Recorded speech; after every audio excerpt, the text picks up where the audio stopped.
গত বছর একটি ইলেকট্রিক বাইকের দাম ছিল এত টাকা, এই বছর তার দাম 30% কমে গেছে।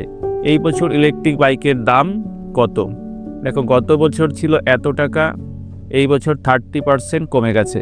এই অঙ্কগুলো খুব সহজে কিভাবে করব দেখে নিই। 30%কে আমরা বলতে পারি 3/10। তাহলে আগে আমার দাম ছিল 10 টাকা, এখন সেখান থেকে কি হয়েছে, 3 টাকা কমে গেছে। তাহলে এখন আমার দাম কত টাকা আছে? 10 টাকা ছিল, 3 টাকা কমে গেলে তাহলে আমার দাম থাকবে 7 টাকা। তাহলে এই যে 10 দেখতে পাচ্ছ, এই যে 10 মানেই আমাদের এখানে অঙ্কতে বলে দিয়েছে এত টাকা। তাহলে আমরা বলতে পারি 10 ইউনিট সমান সমান এত টাকা। তাহলে আমাদের কি চেয়েছে? বর্তমানে দাম কত, এই বছর তার দাম কত আছে। এই বছর দাম কি হবে? এই বছর দাম থাকবে এই 7 টাকা।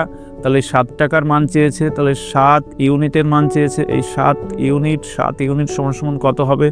10 ইউনিটের এখান থেকে একটা শূন্য আর এপাশ থেকে যদি একটা শূন্য কেটে দিই, দেখো তাহলে 1 ইউনিট সমান সমান এত টাকা রয়ে গেছে। তাহলে 7 ইউনিট কত?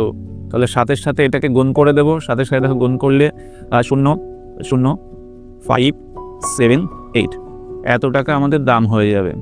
সি অপশন আমাদের রাইট হয়ে যাবে। আশা করি অঙ্কটি সবাই বুঝতে পেরেছ। যদি ভিডিওটি ভালো লেগে থাকে অবশ্যই একটা লাইক করে দিও, এবং এই ধরনের ভিডিও আরও পেতে আমাদের চ্যানেলটিকে ফলো করে রাখতে পারো। ভিডিওটি ধৈর্য ধরে দেখার জন্য অনেক অনেক ধন্যবাদ।